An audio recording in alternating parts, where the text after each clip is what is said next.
Welcome to the DeCesare Group Podcast. I'm your host, Jim DeCesare, and I'm happy you're here. Did you know that in the next 25 years, Bowling Green's population is expected to double? So how do we plan for that? And how can each one of you help with the process?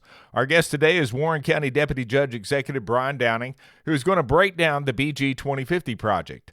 The BG 2050 project is an action planning group tasked with building a bold blueprint for the Bowling Green and Warren County of 2050.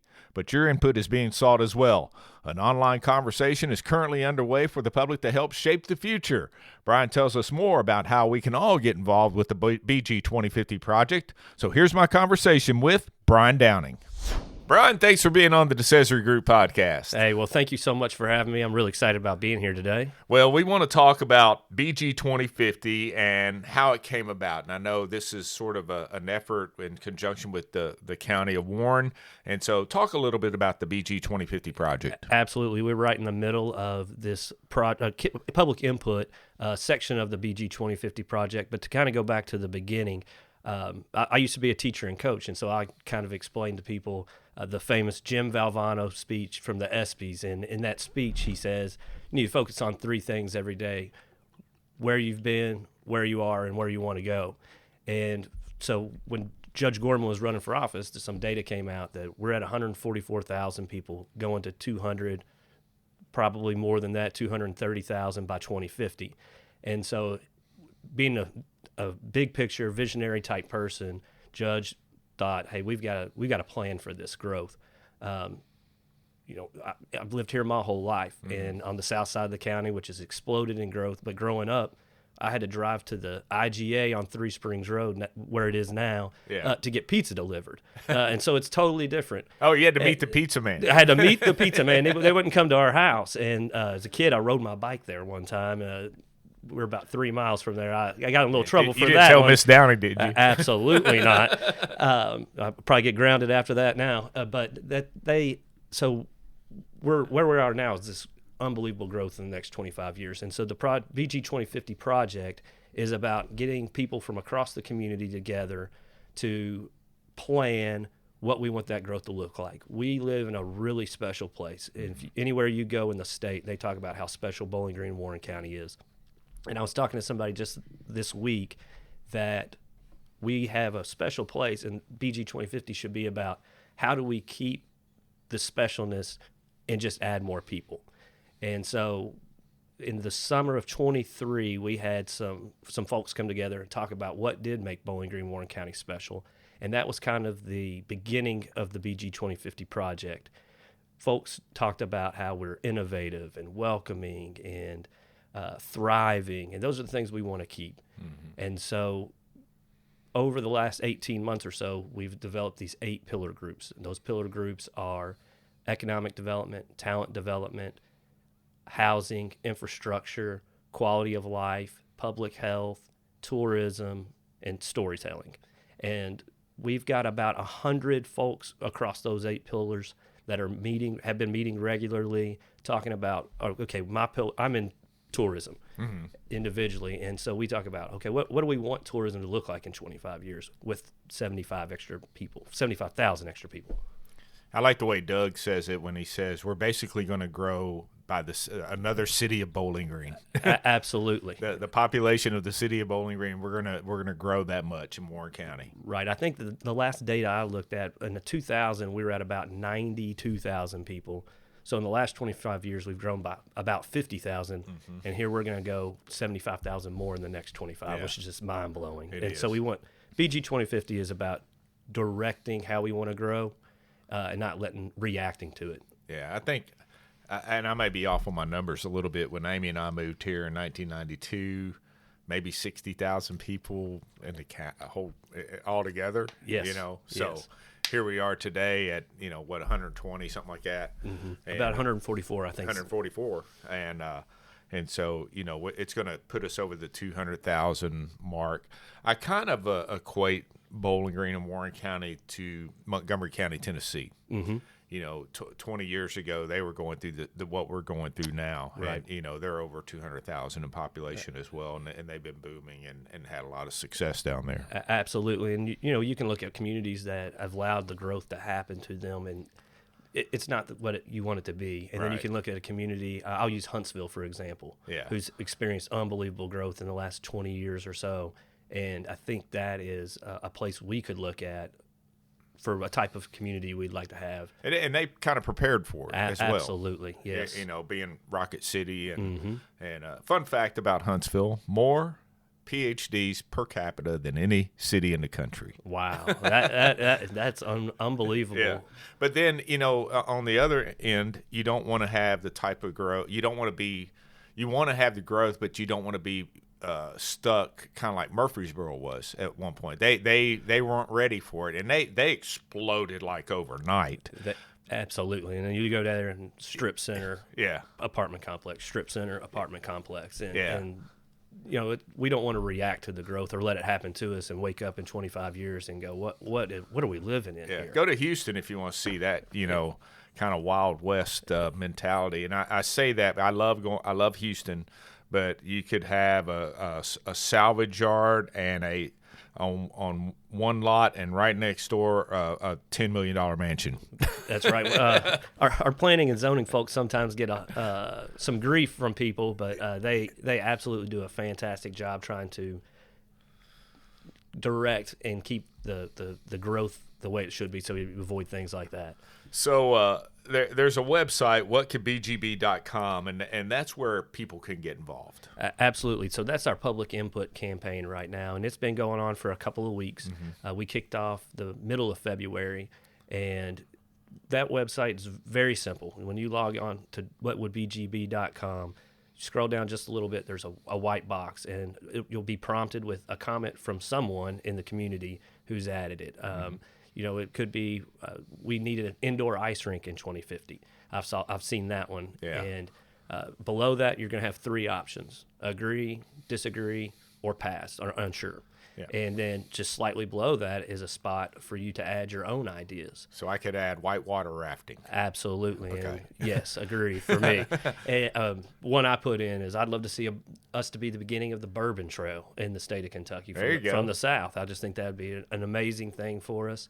But maybe not everybody else wants that. And Right. so I think we're probably in the tens of thousands of interactions by this point, comments and likes or yeses or nos, and we have just a couple of weeks left to participate. So if you haven't been on there, but we really want you to get on there so that we can have a wide set of input coming in. And at the same time, you can put your own comments in there as well. I don't want to say comments, but statements. I think that's the best way to. You're going to see a statement, and you can agree, disagree, or pass or be unsure. So you only have three options to respond to a statement. Correct. And an easy mistake to make is to think that box below the statement that you're being presented with is a reply. Yeah. There is no conversation that's taking place on this website and this platform. It's just yes, no, pass. Yeah.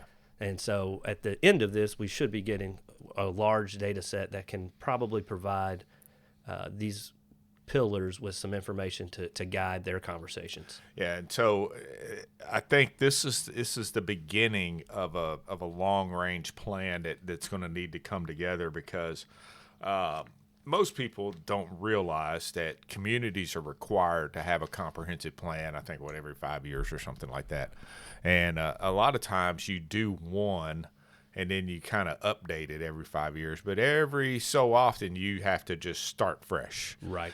And, with this type of growth and this type of excitement around Bowling Green, Warren County, and South Central Kentucky for that matter, being a step or two ahead of the planning process is going to go a long way. Absolutely. Moving forward with this, these 8 pillar groups are going to get this data set. And like I said, I'm in tourism. My thought process and what we've talked about so far is when we get this massive amount of data, we're going to go through and say, okay, what could be accomplished in 5 years? What could be accomplished in 10, 20, 25? And then that gives the city, the county, private business owners an idea of, hey, this is what the community says they want. Can it be successful? Is it attainable? When can it be attainable? And that will let us plan for the future. Yeah, and I think it's important to say that while I think all suggestions are welcomed on the whatcouldbegb.com website, there are some important things that are actionable, because a lot of this has to come from local, state, and federal government when it's all said and done. So when we talk about growth and how do we prepare for it, that means planning our infrastructure, our roads, our water, our sewer, sanitation, all the little things that you take for granted every day. If you add another 75, 80,000 people to the population, how's it going to impact those services? Exactly. And infrastructure. And that is something that Judge and I work on. Probably 75 to 80% of our daily tasks are revolving around infrastructure specifically, whether that's roads, what roads need to be improved, where is growth happening, what type of developments are happening, where do water upgrades need to take place, sewer upgrades, all of those things. And those don't happen overnight. No. You're in the legislature. That 6-year road plan is a guide. I'll say a guiding document. I've been out for 8, and I still have a project on there. That's right. And so those are the things that this 25 years plan will help us to guide. That gives us data to say, hey, folks are saying we believe that the growth, this is the type of things we want to have to take to our representation at Frankfurt or in D.C. and say, hey, this is what we need. How can we work together to accomplish this? I mean, you think about the time, because I think most everybody who's here, when we widened I-65 to 6 lanes. Right. If you remember, it was 2 lanes, but that was a 10, 15-year process. It takes time, and it takes planning, and it takes resources. And, of course, building a road is not cheap. Today, right now as we speak, just for the road itself, construction is probably in the $5 to $6 million a mile range. That's not counting utilities, right away, planning and designing. That's just for actually constructing the road. Exactly. And so, we talk about any state or any road in our town that's highly traveled. Well, we should widen this road, or we should extend this road. Those are massive projects that take all of our stakeholders, local, state, federal, working together to get that done. And that will help us dictate, or guide maybe is a better word, where the growth is going to take place, because if it's not accessible, it's not going to grow there. Yeah. Well, and we know that, based on recent history over the last 20 years, we're kind of seeing where the growth is. It's going to the north, it's going to the south, it's basically going in all directions. Right. And so it's growing out from the city of Bowling Green. And so we're seeing more of our rural areas become more urban areas, and more residential more than anything else. But and then on top of that, you got to have schools. Right. And I think right now Warren County school system is like a new school every couple of years. Yes. So what does that mean in 25 years when you grow by 80,000 people?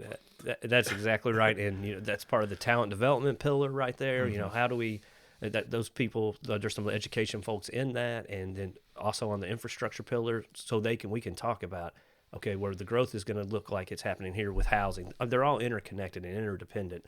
So there's conversations that happen between the pillars as well. And once we get this data from what could be GB, it might help guide some of those conversations of, okay, how do we work with housing and infrastructure in schools to have a well-developed plan for the next 25 years. Well, and so once this information is compiled, and I know you've got like 100 or so listening partners right now, and those are people from various walks of life within the community. All walks, I would argue, yes. Yeah, all walks. I think that's because I've met maybe most of them, and they're listed on the website on What Could Be GB if you're curious on who those folks are. But we have people from education. We have people from the private sector. We have people from the arts community. I mean, there's just so many people that have taken an interest in this project, and it's really taken off. Absolutely. It started, I don't remember the first meeting, there may have been 50 or 60 folks there. And then right now we're in the middle of this. And since this kicked off, almost daily, I get a phone call or a text from somebody. So how can I be more involved in BG 2050? And so it's exciting to live in a community where so many people are invested in protecting what we love about it, but also adding the things that we desire to have. Yeah. And that's really what the whole project is about.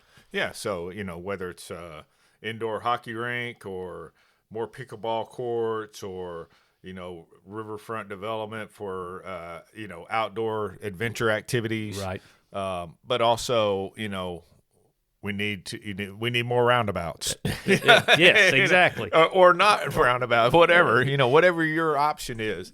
And that's a great example to lead into, as we get this data, it's not an obligation from the county, even though we're the investing partner, really. It's not an obligation. We want to see what the data says. There's going to be conflicting statements and data. Just roundabout's a perfect one. Yeah. I'm sure there are folks who I love roundabouts. I'm a fan. You can take every red light out for as far as I'm concerned and put a roundabout in, and but there are folks who hate them, and so you're going to get both sides of that, and it's going to be conflicting.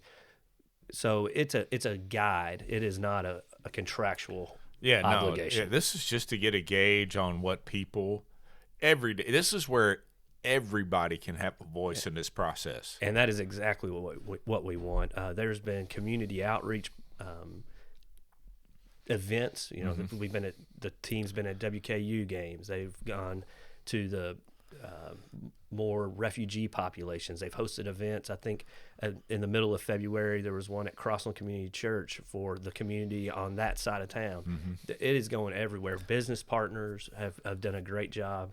That first weekend kickoff, I don't know how many volunteers went out passing out flyers and business cards for businesses to post. So we want as many people to be involved, including you mentioned the sprawl of our community into the surrounding area.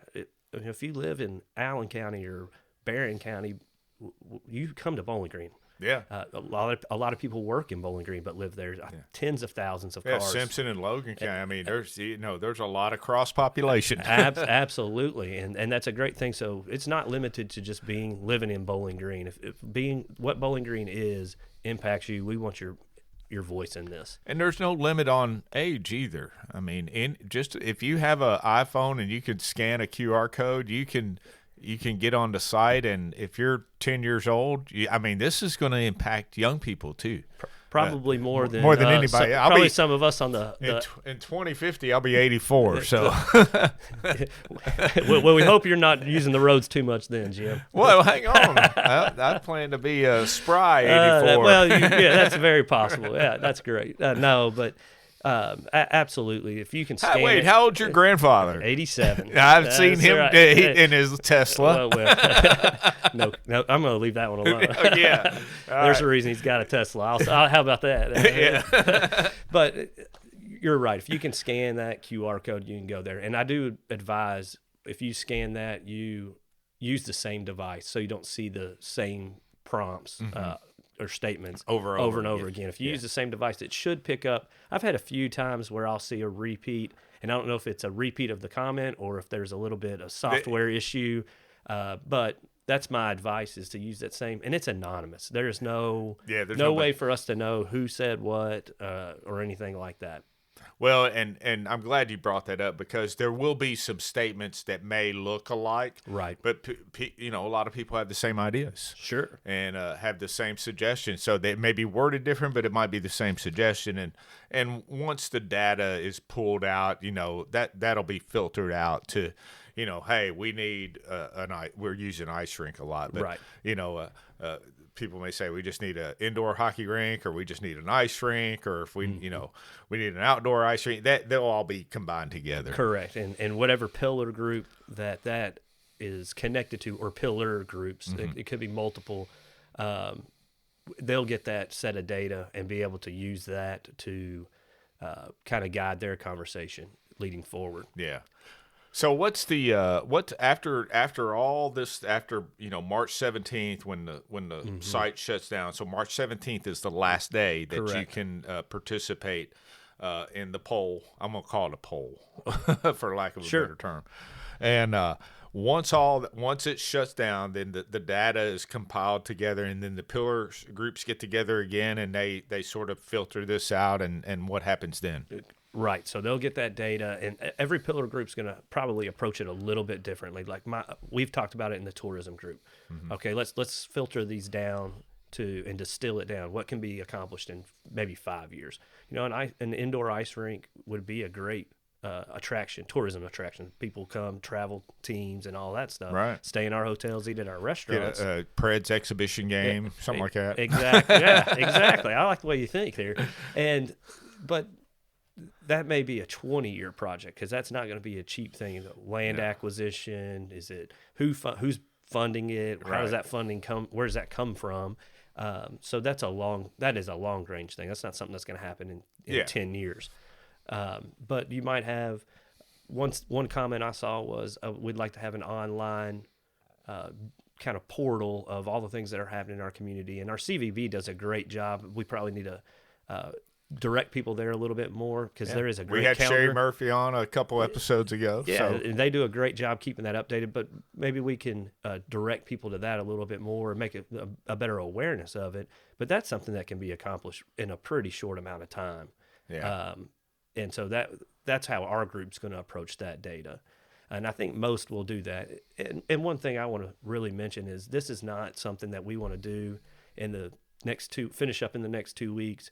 Get the data sometime this spring or summer, go through it, write out a plan for all these 8 pillar groups, print it put it in a nice pretty binder and stick it on a shelf, and in 2050 pull it off and go, hey, we got that one right. Check. Yeah. Oh man, we really messed that up. That's not what we want. You know, it's going to be an ongoing evaluation of where we're at, because that's how directing growth and managing it happens. You know, we've been both part of comprehensive planning, and that happens a lot.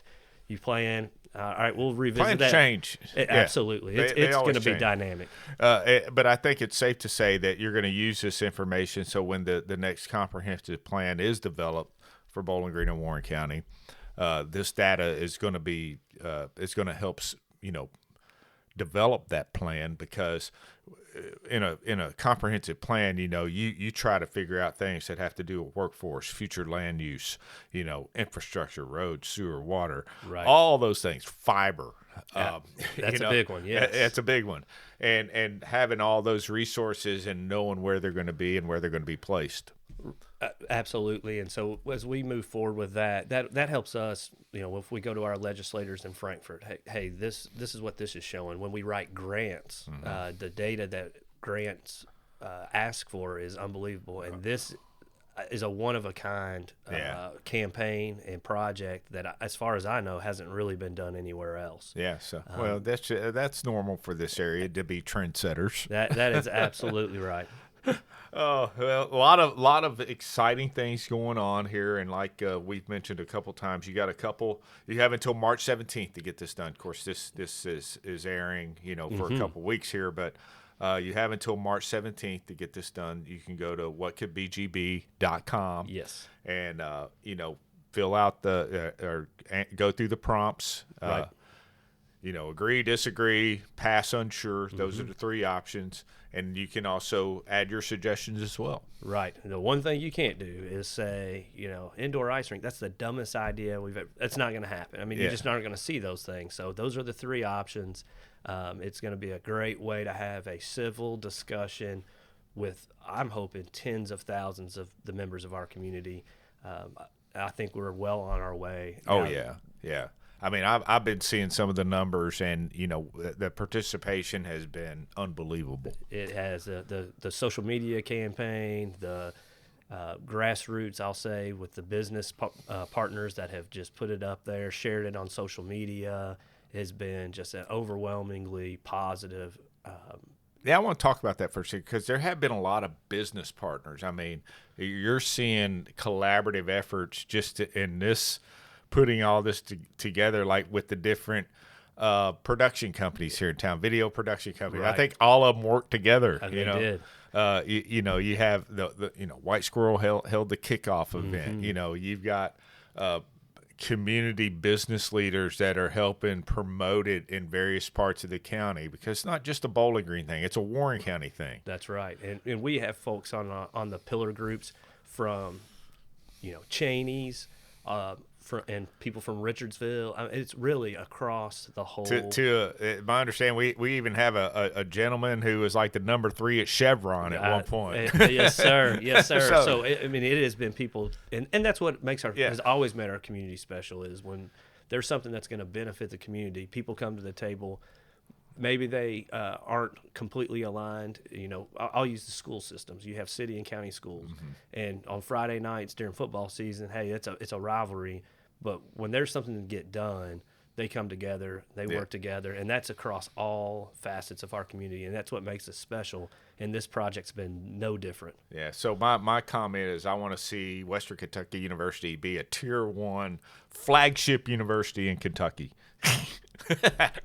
I think we're well on our way. Yeah, there you go. We are well on our way. I'm with you though, and my why for this is I've got two daughters, an 8 and a 5-year-old, or almost 5, and a newborn on the way, and I want every opportunity. I hope they live here. I've never left.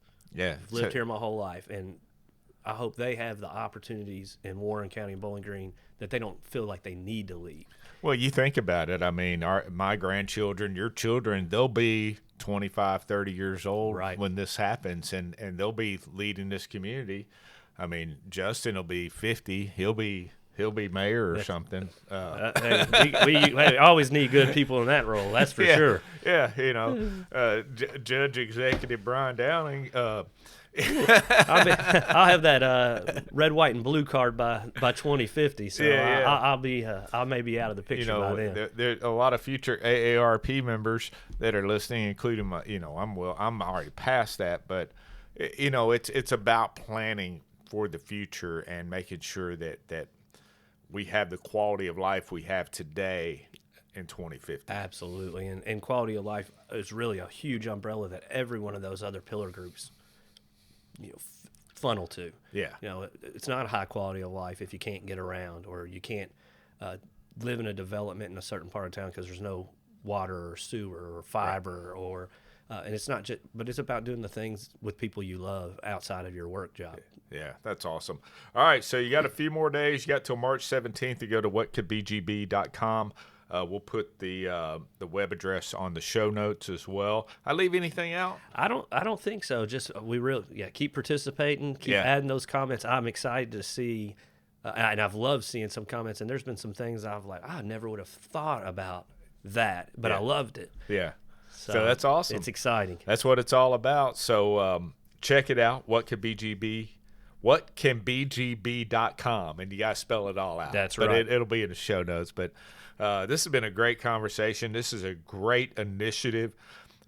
Take part in the BG 2050 project, and you're going to hear a lot of great things in the future about the results of this effort. That's right. I'm going to say one last thing. And when Judge Gorman was campaigning as he ran, he said this, and it really resonated with me. And he said, if you want to live somewhere great, you have to do something about it. Mm-hmm. And that stuck with me. And this is a super easy thing to do to make your community a better place. Yep. We all, or maybe not all, but a lot of us take multiple minutes and hours probably scrolling social media. Hey, for the next 2 weeks, stay off TikTok or don't stay on. You don't get on TikTok to begin with. Right. Well, I don't have it, but Twitter, whatever. But instead of scrolling those feeds these last 2 weeks, get on whatcouldbgb.com. Take 10 minutes every day. Yes, no, maybe that would be an unbelievable contribution.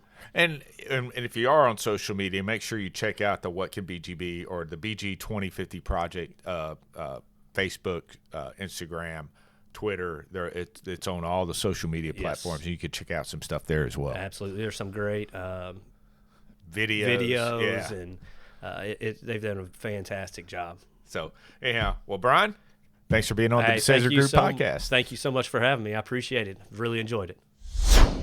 Thanks again to Warren County Deputy Judge Executive Bryan Downing for providing details on the BG 2050 project. And thank you for listening and joining us for the DeCesare Group Podcast. Don't forget to tell your friends about us, subscribe on your preferred platform, and share your feedback with us. You can also follow the DeCesare Group on all of our social media platforms, Facebook, X, Instagram, LinkedIn, and YouTube. The DeCesare Group Podcast is a companion to our newsletter, Soki Economic Development News, which you can subscribe to on our website, thedecesaregroup.com. The DeCesare Group Podcast is produced by the DeCesare Group, a public relations and consulting firm based in Bowling Green, Kentucky. Our engineer and master of the flux capacitor is Justin DeCesare, with content contributions from Brooke Mattingly and research and writing by Amy DeCesare. I'm Jim DeCesare, and join us again next time for the DeCesare Group Podcast.